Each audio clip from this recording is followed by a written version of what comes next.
مشرانو کشرانو قربانو میلمنو ورونو میلمانه مې ځکه وایي چې دلته جومات هم تشریف راوړی ډېره مبارکه مقدسه مهینه ده میاشت ده د رمضان المبارک او دا درې څلور جمعې موږ تاسو هم دغه رمضان باندې خبره کوو نن هم دوه درې خبرې درته کوم یوه خبره دا ده چې الله پاک فرمایي روژه مې دې دپاره فرض کړې چې تاسو کې تقوا راشي پرهیزګاران شئ د تقوا او د پرهیزګارۍ فایدې درته ووایم څلور پنځه چې یو مسلمان کې الله تقوا راولي متقي شي پرهیزګار شي نو د څه ګټه وکړه څه فایده یې وکړه د تقوا او پرهیزګارۍ فواید چې مفسرینو بیان کړي دي څلور پنځه دا به درته ووایم خو خبره د عمل ده الله دې موږ ته عمل نصیب کړي فارسیوان وایي فارسی زبانه خلک وایي سخن بسیار است خو عمل بکار است خبرې خو ډېرې دي وایي عمل ضروري ده که یو عالم یو بزرگ یو نیک انسان د سبا نه تر ماښامه بیان کوي او څوک عمل پې نه کوي نو په دې څه هسې ځان ستړی ستومانه دا دعا کوئ چې الله موږ څه اورو په هغې د عمل توفیق راکړي دویمه خبره چې رمضان شریف دا رمضان د دې میاشتې نامه ده د اسلامي میاشتو خپلې خپلې نامې دي د رمضان کې الله دا روژه فرض کړې دا رمضان ته ولې رمضان وایي عربو به میاشتو ته نومونه ایښودل د موسم په حواله دریمه خبره درته دا کومه د دواړو جهانو سردار علیه الصلاة وسلام فرمایي چې کله د رمضان المبارک میاشت داخله شي و اوله ورځ شپه د رمضان راشي د الله د طرفه فرشتې مقرر شي اعلانونه کوي نادا مناد من السما فرشتې ګرځي اعلانونه کوي خلکو ته د څه اعلان کوي د دوو خبرو اعلان کوي دوه خبرې څه دي دا به درته ووایم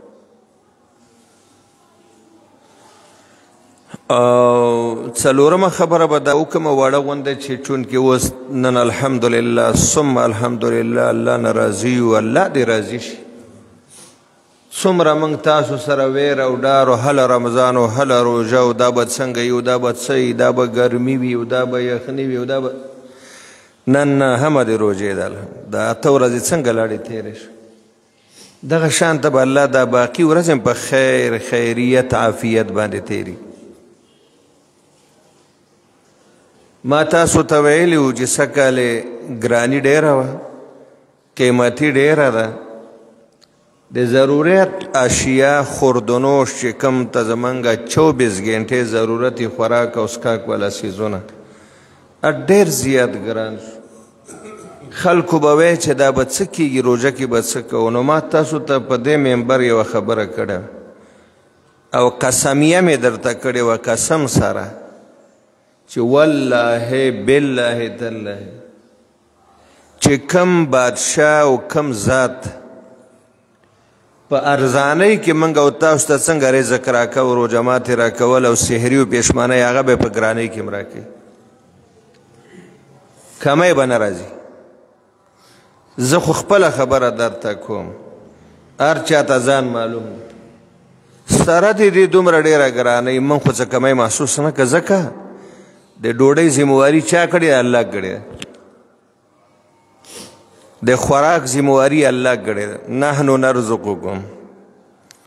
زما او ستا د روژه ماتي او د پېشمني ذموار الله ده حکومت نه ده حکومت خو خپله ځان له چغې وهي چې بس هله هېڅ هم نشته نو چې هر کله ذموار الله ده د چای د روټۍ د پېشمني د روژه ماتي او دا مې هم درته ویلي وو چې د الله خزانې ډکې دي کمی پکې نه راځي تر ننه تاسو د اته روژه ماتي محسوس کړه څه کمی هم لیدلی ده که غوښه په 100 روپۍ کیلو هم رسېده او که اوس په 200 ده هم رسي غوړي که 100 روپۍ کیلو هم رسېده او چې اوس 500 دي هم رسي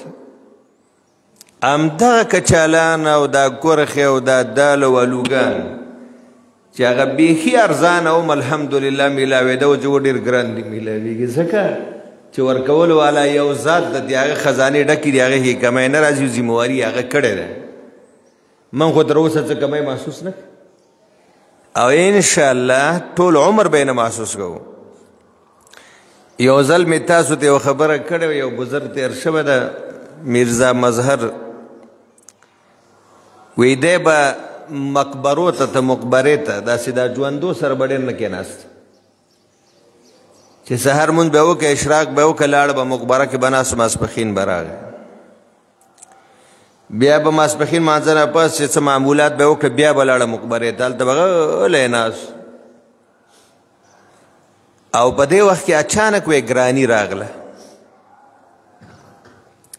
نو یو کس ورنه تپوس وکړه چې یس صاحبه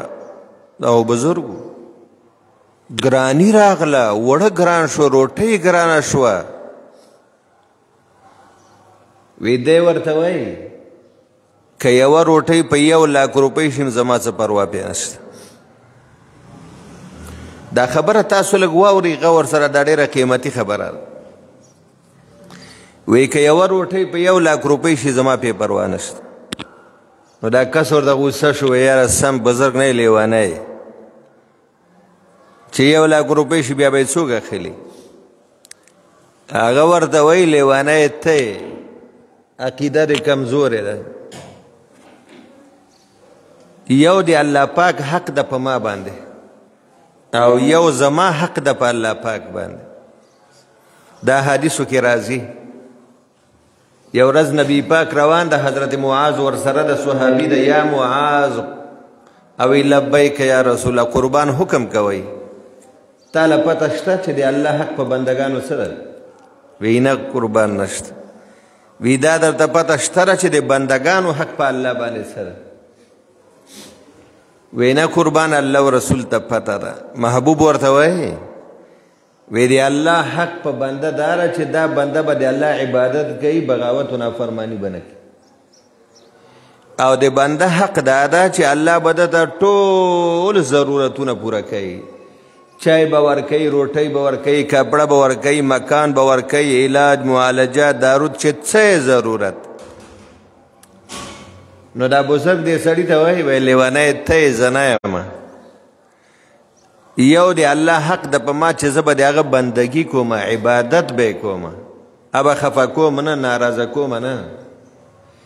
او زما حق دا ده که یوه روټۍ په 1,00,000 روپۍ شي م الله به یې راکوي ځکه د روټۍ ذموار الله ده او الله ذمواري کړې ده نو ولې زه به د الله حق پوره کوم الله خو غیرتي دا به زما حق نه پوره کوي د روټۍ غم مه کوئ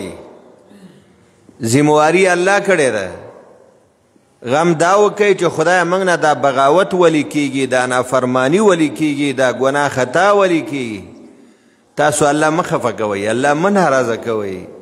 بغاوت مه کوئ نافرمانی مه کوئ عبادت وکئ ستاسو حق به الله ده نو ما تاسو ته ویلي و چې روژه منو ګرانۍ کې راغله خو ته به دا سوچ نه کوې چې یاره تېر کال به ما بچو ته روژه ماتې ته کرښې راوړې او کچالان او چولې او دا پیکوړې او سموسې او غوښې دا خو به سږ کال هغې نه ډېر به الله درکوي ستا حق و ته لږ تکړه شه الله راضي که عبادت ورته وکړه دا د عبادت میاشت ده دا د الله د راضي کولو میاشت ده دا الله ته د جړلو میاشت ده دا د توبې او د استغفار میاشت ده الله خفه کوي ما الله ناراضه کوي ما الله راضي کوي نو د سرسایې خبره به درته وکړم ځکه چې دا روژه شروع ده اکثره خلک سرسایې فطرانې ورکوي ده نو دا څلور خبرې به وړې وړې درته وکړم اوله دا راغلې چې ای مؤمنانو ما په تاسو روژه فرض کړې چې تاسو کې تقوا راشي پرهیزګاره شئ حرام به نه خورئ حلالو نه به هم سهار نه تر ماښامه پرهیز کوئ دا چای روټۍ شربت کاوې دا خو حلال دي نو چې یو سړی حلالو نه سبا نه تر ماښامه ځان ساتي نو حرامو نه خو یې خامخا ساتي. د سترګو ګناه مه کوئ، د لاسونو ګناه مه کوئ، د ژبې ګناه مه کوئ، د سترګو ګناه مه کوئ، د غوږونو ګناه مه کوئ. پرهیزګاري درکې راشي، تقوا. روژه داسې یو عمل ده چې روژهدار کې تقوا راځي، پرهیزګاري ده. او تقوا او پرهیزګاري چې کله مسلمان کې راغله، د دې 8 ګټې درته ووایم. 8 ډېرې دي خو زه به 8 درته ووایم چې کتاب کې مې لیدلي. اوله ګټه یې دا ده چې ستا به عمر کې برکت راشي. د یو سړي به 100 کاله عمر په خوند به یې نه پوهېږي، ستا به 40 کاله، ستا 40 کالو کې به خیر و برکت د هغه د 100 کالو نه هم ډېر. تا به په 40 کالو کې دومره عبادت کړی چې هغه به 100 کالو کې نه یې کړی. برکت دې ته وایي. اول عمر کې به برکت راشي. تقوا کې څومره فایده ده. او چې چا کې تقوا او پرهیزګاري نه وي، عمر کې برکت نه وي. 80 کاله عمر یاره پوه نه شو، عمر تیر شو، الله هم راضي نه که، حج م ونه که، عمره م ونه که، د الله لار کې چېرته لاړ نړو، جومات هم جوړ نه که، مدرسه هم جوړه نه که، تهجد هم ونه کړه، جهاد هم ونه که، هغه به د 100 کالو باندې پوه شوی نه وي. ځکه تقوا پکې نه وه، پرهیزګاري پکې نه وه. که غواړئ چې ستاسو عمرونو کې الله برکت واچوي، صحیح روژې وساتئ، په تقوا به درکې راشي، پرهیزګاري، عمر به هم زیات شي. دویم اعمال صالحه به هم زیات شي. اعمالو کې برکت،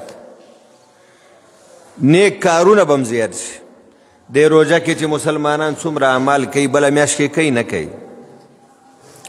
درېیمه دا ده علم کې به هم الله برکت واچوي.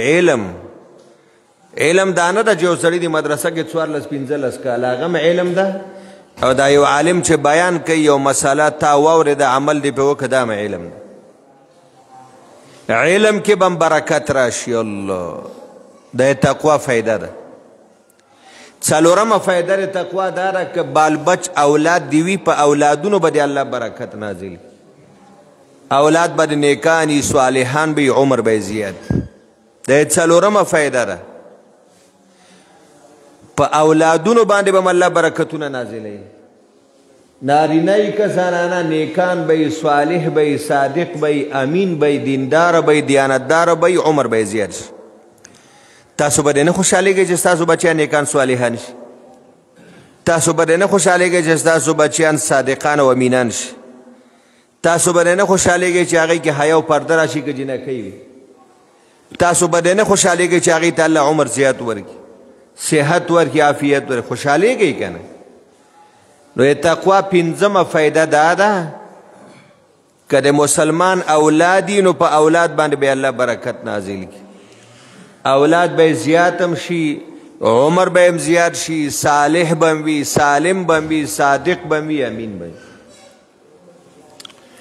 5مه فایده د تقوا دا ده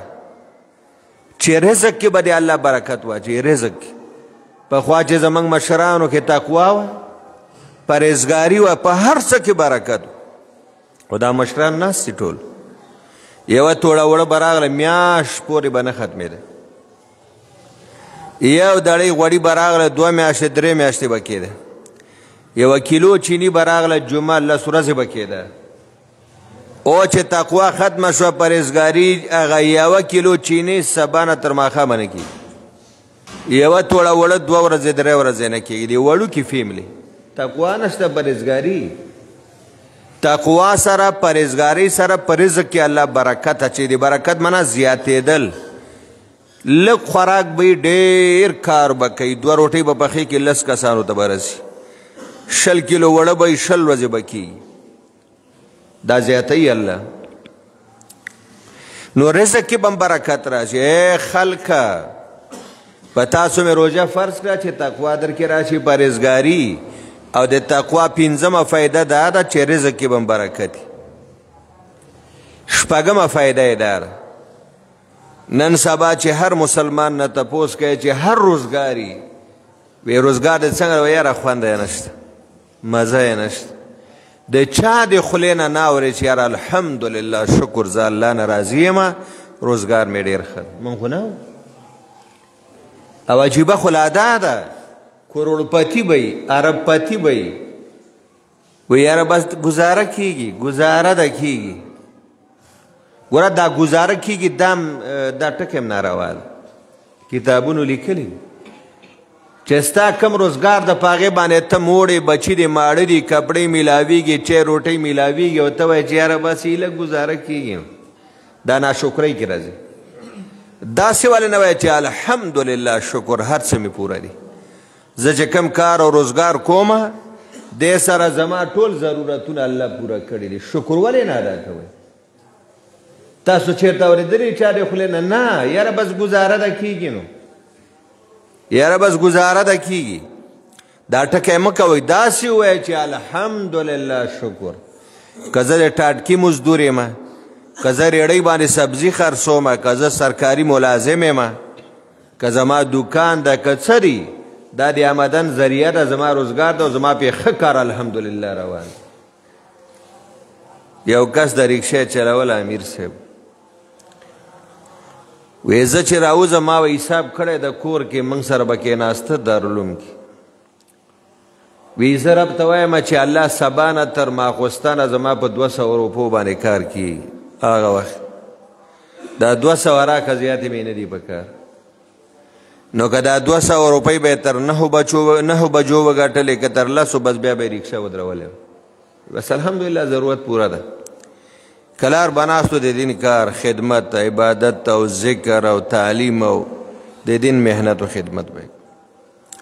مانګ په زرګونو د ورځې ګټو بیا هم ناشکري دی وایي بس یاره کار ډېر خرابه ده مه وایه داسې ناشکرۍ کې راځي وایي الحمدلله شکر د کار مې ښه ده د تقوا یو فایده شپږمه دا ده چې په روزګار کې به برکت روزګار کې به تاوان نه کوي له مخې به دې رڼا روزګار باندې پساویږي نه ودرېږي نه روان به یې داسې د تقوا فایده ده اومه فایده ده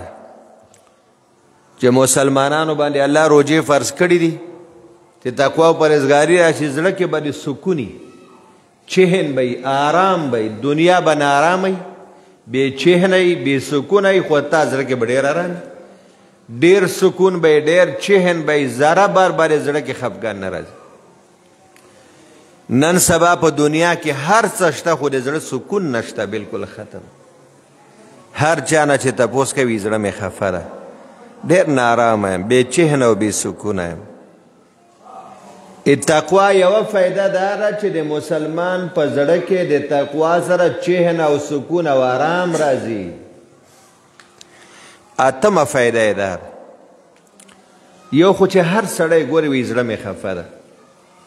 غټ کاروباري به بنګله به جایداد به قیمتي ګاډی به غټ روزګار به ښځه به لري اولاد به لري هر څه چې ولې وایي بس زړه مې خفه ده زړونه خفه دي هغه نورې وجې دي څومره چې یو بنده الله نه لرې کېږي هغومره به یې زړه خفه کېږي څومره چې الله ته نږدې کېږي جومات ته محراب ته دین ته د دین کار ته زړه به دې خوشحالي د تقوا یوه فایده دا ده چې زړه به دې خوشحاله وي هېڅ به هم در سره نه وي خو زړه به دې خوشحالي ته به وایې زه بادشاه یم دا چې زړه کې د الله خوشحالي راولي دا وړه خبره ده دا تقوا په برکت سره یوه فایده یې دا ده ځان نه پرهیزګار جوړ کړئ متقیان جوړ کړئ تقوا ځان کې راولئ پرهیزګاري راولئ 100 روپۍ به د جیب کې نه وي او دومره به خوشحالې لکه دا د ټولو دنیا خزانې چې دی تا سره زه یو مثال درته ووایم موږ سره د مدرسو کې به زرګونو طالبان دي سبقونه ورته وایي داسې طالب موږ سره یي چې په ټوله هفته کې د ده په جمعه کې د 500 لوټه نه وي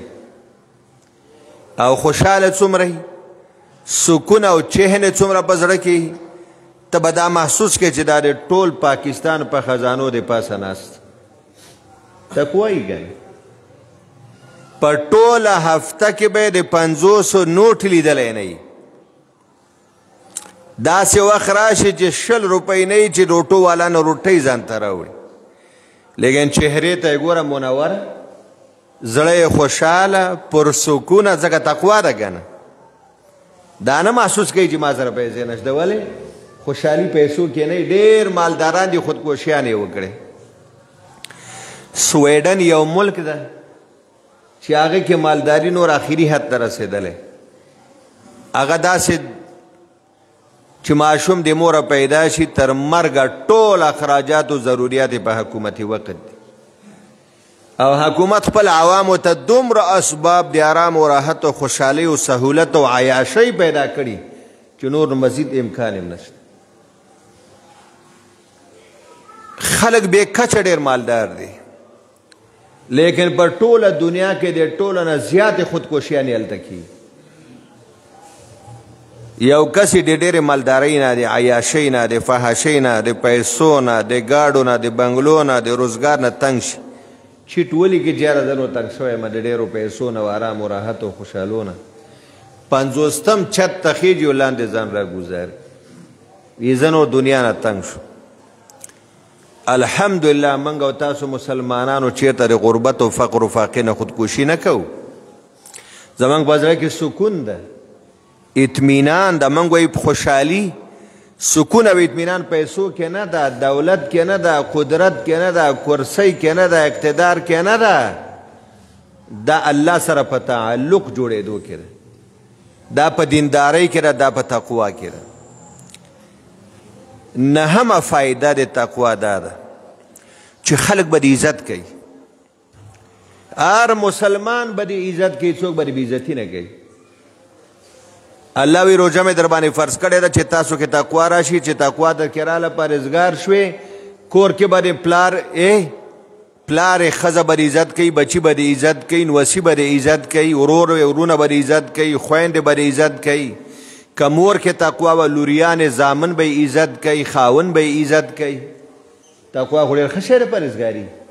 هر مسلمان به د عزت کوي، کور کې دننه او کور نه بار. دا بعضې خلک نه ولې څومره پلار یم په کور کې سپکي غریب، نه ښځه خبره مني، نه بچي خبره مني، نه نوسي مني. ولې وایي ده کې تقوا کمی ده. قسم ده که ده کې تقوا وی د ده به کور کې ډېر لوی عزت. د کوره بار د خلک ډېر قدر او عزت کوي. دا چې چا کې تقوا ده تاسو وګورئ، خلک یې لاسونه خپې ښکلوي، خلک دعاګانې ورنه غواړي، خلق ملاقات ته ورځي چې دا بزرګان دي، دی کې تقوا ده، دی سره خیر ده. نهمه فایده د تقوا دا ده چې خلک به عزت کوي. هم به د کور کې عزت وي، هم به د کوره بار عزت وي. او رښتیا ووایې، دروغ به نه وایي. یو روژه ده بل جومات کې ناست. په دنیا کې نن هر څه شته، خو عزت ختم شو. اولاد عزت هغه ورځ خبر شو، پرون راته څه علما راغلي وو، یو بیان یو خبره وکړه چې یو ځای کې 3 زامن په شریکه پلار په تبرګو ټوکړه او بې داسې جوړې کندې ته واچو چې نه غسل نه کفن او جوړه کند. دا سوشل میډیا والا سره دی الله خو کې هغوی د جرایم پیشه خلک راوستل. خو افسوس هغه خو شیشه باندې وښیي، خو چې قانون خو څه سزا ورکولی که اوس خو قانون سزا نه ورکوي. سوشل میډیا والا خو یې راولي ویې درئ چې ده دا جرم کړی. 3 زامن په شریکه د چا نه چې پیدا دي هغه یې وجلی، په تبرګو یې توکړه کړی، لکه د غوښې بیا یې کندې ته غورځوي. وایي کاش کې چې اسلامي قانون وی همدغه شان یې پې توکړه کړي وو. زه وایم چې تقوا راغله کور کې به دا خو سوال نه پیدا کیږي چې تا ته د ګزار ستا په مخ کې به په اوچت اواز خبر هم بیا څوک نه کوي. کمی څه ممکن کوره بار بار خلک عزت کوي. او لسمه فایده د تقوا به درته ووایم، یاره ډېر خوند کوي تقوا ښه شی دی. ووایي الله موږ کې تقوا راولئ، الله موږ متقیان کې، الله موږ پرهیزګار کې، الله حرامونه وساتې، الله ګناهونه هم وساتې. لسمه فایده یې دا ده چې د متقي سړي په خبرو کې اثر و تاثیر، زور او قوت و طاقت او وزن پکې. که کور کې چاله خبره کوي کور کې مني، که د کوره بار جومات محله کې چاته خبره کوي هغه یې مني، که جرګه کې چاته خبره کوي هغه یې مني. چې چا کې تقوا او پرهیزګاري وي د هغه خبره کې اثري تاثیري، د هغه زوري وزني. اوس تاسو وایئ چې دا کوم غټ غټ اولیاء او بزرګان دي، علمان دي، پیران صاحبان دي، دا لویه د دینداره طبقه چې د دین کارونه کوي، د هغې خبرو کې چې څومره اثر ده زموږ او ستاسو شته؟ نشته که نه؟ هغې تقوا ډېره ده. لسمه فایده دا شوه د تقوا چې چا کې تقوا راغله د ده خبره کې به زور که بچی د خبره کوي اثر و تاثیر به کوي که ښځې ته یې کوي که لور ته یې کوي که ضرور ته یې کوي که ګاونډي ته یې کوي که په جرګه کې چېرته د دوو کسانو جرګه کوي هغوی ته کوي نو هغوی به یې خبره مني خبره کې اثر یي تاثیر یي وزني دا 10 فایدې مې چې درته ویلې دا وړې فایدې دي که غټې دي دا چا دپاره دي موږ او ستاسو دپاره دي که نه دي دا په څه کې دي روژه کې چې روژه ساتې صحیح معنو کې تقوا در کې راغله نو دا 10 فایدې به درته میلاویږي دا هم یادې کوي دویم شهر رمضان دې ته رمضان میاشت وایي دا د اسلامي میاشتو نومونه دي محرم سفر ربیع الاول لکه میلادي کې جنوري فروری مارچ اپریل دا دي رمضان څه ته وایي دا د ګرمۍ میاشت وه او عربستان تاسو موږ د الله حج او عمرې ته بوځي که دعوت و تبلیغ ته ځئ که حج عمرې ته ځئ که د علم سفر ته ځئ هلته غټې غټې جامعې دي الله دې موږ بوځي په مزدورۍ د یاړۍ ته نه نو د عربستان ځمکه ټوله ریګستان ده تاسو دلې په لکونو لکونو جریبه ځمکه ده ټوله شګه ده آبادي کمه نو دغه موسم کې به دا روژه به چې راغله نو ځمکه او شګې به ډېرې ګرمې وې چې خپه به دې پرې کېښوده نو به خپه به یې سوځوله د رمز معنا ده سوځېدل ویلې کېدل د رمضان ته ولې رمضان وایي دا معلومات شته درته ډېر کلونه به دا میاشتې د رمضان به تاسو تېرې شوي دې میاشتې ته ولې رمضان شریف وایي رمضان رمز ته وایي د رمز معنا ده سوځېدل ویلې کېدل ختمېدل دې ته ځکه رمضان وایي چې دې کې روژه ده او مسلمان روژه ونیوه ګناهونه یې ویلې شول ختم شول وسوځېدل اوس خو پوه شوئ معنا باندې د رمضان معنا ده سوځېدل ګرمه ځمکه ده شګه ده خپه پې کېده سوځي دې میاشت د روژې ته ولې رمضان وایي وایي چې روژهدار پکې روژه ونیوه بس لاړه د ده ګناهونه وسوځېدل ویلې شول محوه شول ختم شول الله دې زموږ او ستاسو ګناهونه وسوځوي الله دې ویلي کړي الله دې ختم کړي رمز سوځېدل ویلې کېدل محوه کېدل ختمېدل مسلمان روژه صحیح ونیوه عبادت یې وکړه ټول په ټوله کې ګناهونه یې الله وسوځوي ختم ګناهونه یې الله پاکي الله دې موږ او تاسو هم پاکي یوه خبره درېیمه دا وه هره ورځ په رمضان کې فرشتې اعلانونه کوي هر ځای کې کوي خو هغه څوک اوري څوک یې نه اوري د زړه غوږونو باندې اورېدل کېږي اعلان دا کوي یا باغی الخیر اقبل اے نیک انسانه اے د خیر طلب کوونکیه اقبل شابه تکړه شه د خیر کارونه وکړه د خیر و برکت میاشت د تکړه شه ملا وتړه د خیر کارونه وکړه اقبل پرېږده دا ګناه خطا پرېږده د دنیا کارونه پرېږده خوبونه پرېږده دا اجرو کې ناسته او دروغ او درب او غیبتونه اقبل تکړه شه د خیر کار وکړه ذکر وکړه فکر وکړه تلاوت وکړه عبادت وکړه داسې خلک شته چې سبا کینی د لمانځه پسې تر روژه ماتي یو ختم کوي ډېر سپارې وایي بیا چې د شپې تراویح وکړي تر پېشمني پورې دې شپو کې یو ختم کوي دا خو موږ بیا اودس او کمزوري بعضې 2 ورځو کې کوي بعضې 3 ورځو کې کوي دا څه فرشتې نه دي موږ او تاسو غوندې انسانان دي زموږ دومره طالبان دي په سوونو چې هغې دې ورځ یو ختم کوي زه سره د ما د 40 کلو په عمر کې چې زه د 40 کلو نو د ورځې به مې یو ختم کو په رمضان کې د شپې هم 2-3 کړی دی بس تراویح به وکړې صحت و برابر خوند به یې کو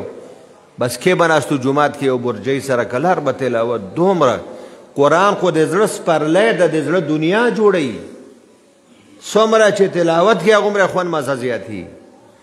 فرشتې چغې وهي یا باغی الخیر اقبل ای د خیر لټونکیه ای د کار خیر کوونکیه ای د خیر اراده کوونکیه شابه تکړه شه ملا وتړه دا د خیر و برکت میاشت ده د خیر و برکت کارونه پکې وکړه نفلونه وکړه تهجد اوابین اشراق وکه تلاوتونه ذکرونه درود شریف صدقې خلکو ته روجماتې پېشمني ورکه د جومات خدمت وکه د غریبانو فقیرانو یتیمانو خدمت اقبل تکړه شملا دې وتړه او دویم اعلان څه کوي ویا باغی شر اقصر ای ګناهګاره ای شرپسنده ای شریره چې ستا کار د شر ده ټوله ورځ د شر کارونه کوي خدای خاطر وکړه اقصر پرېږده دا شر دا فرشته اعلان کوي ویا باغی شر خفه کېږئ مه الله داسې عجیبه ذات د بعض خلکو تخلیق او پیدایش یې خیر دپاره کړی ټول ورځ خیر کارونه کوي او ځینې خلک الله د شر دپاره پیدا کړي هغې چې د شر کار ونه کړي نو هغې باندې بیا بیماری لګېږي خېټه کې درد راځي ټوله ورځ د شر کارونه کوي فرشته نه ده اعلان کوي ویا باغی شر ای شریره ای شر پسنده ای د شر طلب کوونکیه ته 11 میاشتې د شر کارونه وکړه اکثر اوس خو توبه وباسه شیطانان تړلی شوي د جهنم دروازې بندې دي مه کوه دا د شر کارونه ګوره څومره عجیبه اعلان چې کوم مسلمان د زړه په غوږ باندې واوري هغه راشي الله ته وجاړي توبه وباسي چې خدایه څه مې کړي راته ویې بخه بیا بینه او ځینې دومره بدقسمته شته چې په ټول رمضان کې هم د شر کارونه دا خدای ازلي بدبخته پیدا کړي تاسو موږ د الله د دې نه وساتي دا ازلي بدبخت چې په رمضان کې فرشتې اعلان کوي چې شر پرېږدئ توبه وباسئ دی نه او بیا هم خلک کوي تاسو موږ د الله په اهل خیر کې راولي اهل خیر خو پیژنو چې د خیر کارونه کوي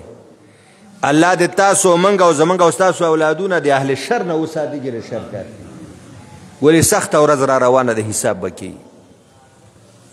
څلورمه خبره به اخري ده دا وکم دی جمعه کې دا فطرانه موږ پښتانه ورته سرسایه وایو سرسایه د سر سوری الله دغه صدقه چې ته ورکوې دا به ستا او ستا د بچو په سر د رحمت سوری جوړېږي برنه که عذاب و آفت راځي بیماري هغه به دفع کوي دا صدقه او فطرانه ورته مخکې دیوال جوړېږي نه پرېږدي نبي علیه السلام وایي فطرانې او صدقې چې څوک ورکوي نو چې کوم آفت او مصیبت راغلی هغه اوچت کړي او چې کوم را روانې دي هغې مخه نیسي دا د سر سوری ده دا په سر د رحمت سوری جوړېږي خو فطرانه به څنګه ورکوو زه به وړه غوندې خبره وکړم موږ له هسې هم څوک نه راکوي نه ما له راکوي نه زما امام صاحب ته ورکوي زما امام نه ده ستاسو امام صاحب موږ له هسې هم څوک نه راکوي خو مسله ده وبه یې کوو حدیث پاک کې راځي صواعا من تمر صواع ویلی کېږي په پاخه سیر 3.5 سیره پخوا به په دې قبایل علاقه جات کې پاخه سیر باندې هر څه خرڅېدل اوس به یا بنی والله اعلم باړه او تیرا او خیبر ایجنسۍ کې دی اپوخ سیر د کیلو نه زیات نو په پاخه سیر 3.5 سیره جوړېږي او په کیلو باندې 4 کیلو جوړېږي نو فطرانه یو د کجورو نه ده په کجورو باندې 4 کیلو ده یو کس فی کس 4 کیلو هغه ورځ موږ کجورې چې غوښته وې نو 500 روپۍ دغه متوسطې کجورې نو که سړی د کجورو په حساب باندې فطرانه او سرسایه ورکوي فی کس 4 کیلو دی بس بازار وګورئ نو تاسو فیسبوکونه هم ګورئ زموږ خبره یا منئ یا نه منئ نو هغه فی کس 2000 نه کمې نه راځي نو که په یو کور کې 10 کسان 60,000 نو چې 15 کور یې 10 کسان او 60,000 روپۍ مولانا صاحب ته ورکړي عمره یې ورباندې کړي څوک به وایي دویم پنیر ده تاسو نوم اورېدلی پنیر لیدلی یم دا پیژنئ خو یې خامخا ځکه ترسکون شی ده خلک یې ډېر خوري خاص کر مالداران نو پنیر 1 کیلو 1500 روپۍ ده او په پنیر باندې فطرانه 4 کیلو راځي یو سوا نو 6,000 روپۍ فی کس راځي 1 کیلو په 1,500 روپۍ ده تا د واجي صاحب پته ده که 1,500 روپۍ 1 کیلو ده او 4 کیلو 6,000 نو چې 10 کسان په یو کور کې او خدای توفیق ورکړي د پنیرو په حساب موږ ته فطرانې راوړي 15,000 روپۍ شو ټول کال به پې مزې کوو شپږ کتابونه به ځان لول او اوس کې میوه یو خو دا چې د وریجو کې اچوي دا نه دا خو ډېره کمزور متوسطه میوه چې ده هغه په 800 روپۍ کیلو ده میوه هم چې ده دا یو سوه ده 4 کیلو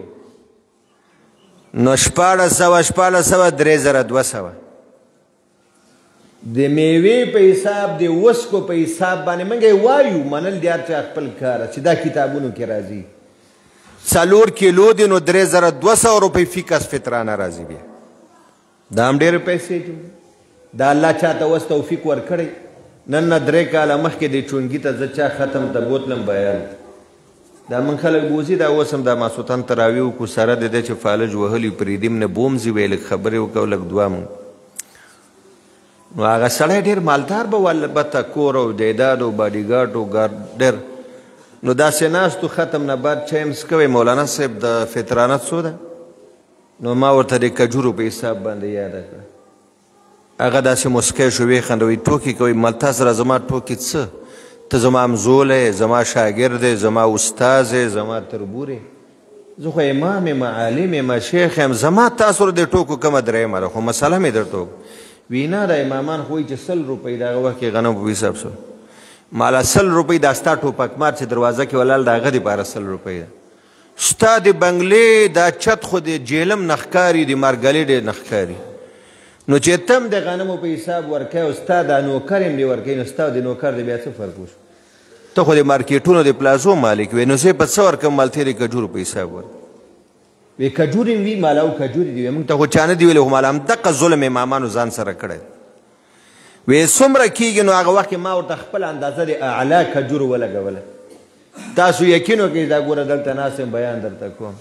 وی دا خو موږ ته چا ویلي نه و سړی دا خو اسانه خبره جیب ته یې لاس کې پیسې راوویستې خپل امام ته یې په هغه ټیم باندې ور وی تر څو چې زه ژوندی یم دی نه بعد به د کجورو په حساب درکړو موږ ته خو دا مسله شوې نه وه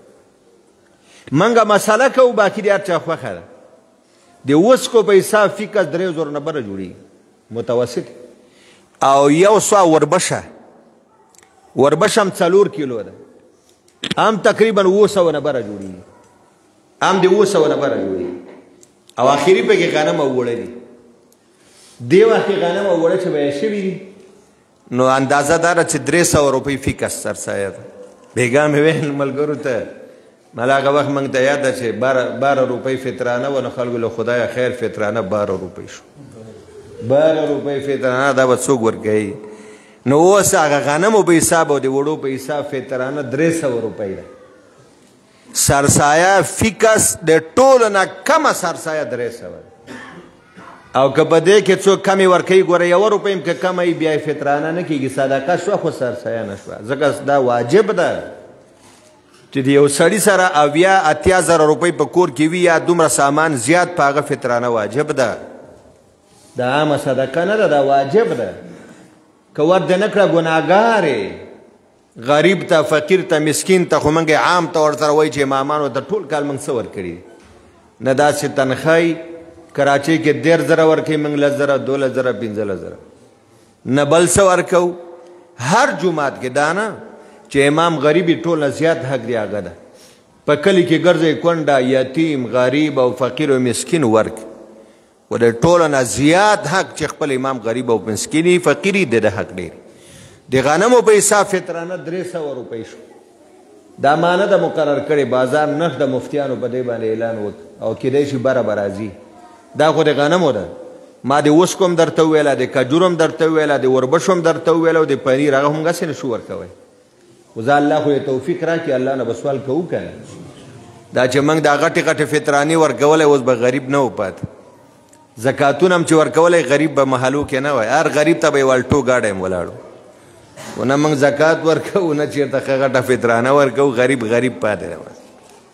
الله دې مالداران راته سخیان کړي او غریبان دې خدای مالداران کړي دا زما مسلې مو واورېدی اوس فطرانه د روژې د اولې نه شروع ده خو د اختر د مانځه نه مخکې به ورکوئ چې اختر مونځ راځي او د اختر مانځه ته وځئ چې تاسو فطرانه ورکړي ځکه چاله چې ورکوئ غریب ته چې هغه بچو له پیسه راوړي مټایان راوړي جامې راوړي پیزار زوی مخکې ورکوي چې څوک ځان له پیسه والي که نه یاره. او یو بله مسله هم درته کوم آخري، دا بعضې خلک 300 روپۍ درې ځایه کې وي، زه 100 روپۍ به ترور ته ورکړم، 100 روپۍ به ماماجي ته ورکړم، هم غریب ده. داسې کار مه کوه. په 100 روپۍ نسوار والي، په 100 روپو خو نن د نسوار یوه پوړۍ کېږي. 300 روپۍ د ماشومانو چپل کېږي، تاسو لیدلی نه کېږي، 500 روپۍ غواړي. نو چې 300 دې ورکړې یو فطرانه، 10 کسانې 3000 روپۍ شوې، بس یو کس ته یې ورکړې چې څه کار یې باندې وشي، یو جوړ جامې. نن سبا خو درجیان 1.5 زره ګنډي او په 1000 روپۍ باله، خو 3000 روپۍ شوې که د وړوکي ماشوم چپلې 500 روپۍ ته ورسېدی. بیا تاسو راولګئ دې کې هم دا لسګونه او شلګونه پنځوسي جوړ کړي وای، دا فطرانه ده، دا واله دا کار مه کوئ. زکات کې هم داسې کوئ، ډېر ډېرې ورکوئ. یو چا د 10 په ځای 10 ته ورکوئ، د 10 په ځای 5 ته ورکوئ. دا 5 چې 5000 کوئ، 5 ته نو یو کس دا 5000 ورکوي، یو توړه وړه به پې باندې والي، او یو به وړوکي 2.5 کیلو والا غوړي ورسره والي. اله هم دا پې وشي. فطرانه د 10 کسانې د غنمو په حساب ورکوي، 3000 یو کس ته یې ورکوي چې یو جوړ جامې خو پې وشي که نه. یو توړه وړه خو ورباندې وشي، له 3000 روپۍ یو توړه وړه د 10 کیلو کمې مه ورکوئ. دا مه کوه چې سلسلې کا ډېر په سلو هغه څه کې پاپڼ والی بچي ته پاپڼ ضروري دي که وړه ضروري دي، که غوړي ضروري دي، که چینی ضروري ده، که پیزار ضروري دي، که کپړې زیاتې ورکوئ. 300 بځای 500 فی کس ورکوه، 200 د صدقه او 300 د فطرانه، 200 به دې وشو. زیاتې ورکوئ، زیات ثواب به درته میلاویږي. او که د فطرانې د مقدار نه د کمې ورکړې، غاړه دې بنده، غاړه به دې بندوي. من خپله غاړه خلاصه کړه، باقي عمل درآمد ستاسو کار ده. زه خو درته دا دعا کوم چې الله توفیق درکړي، غټې غټې سرسایې ورکړي، غټې غټې. او چې بچا زر کېږي 2 ورکړي 3 ورکړي، چې دا د ګټې میاشت ده، د سخاوت میاشت ده. دې ته د سخاوت میاشت وایي، دې ته د عبادت میاشت وایي، دې ته د حفاظت میاشت وایي. ګناه نه ځان ساته، سخا او صدقې ډېرې وکړه، عبادتونه ډېر وکړه. الله دې تاسو زموږ عبادتونه قبول کړي. ځوانانو تاسو ته وایم عبادت ډېر وکړئ، موبایل دا کیسې پرېږدئ. یو میاشت ده تېره شوه، 2 ورځې لاړې، نن 8مه ده روانه.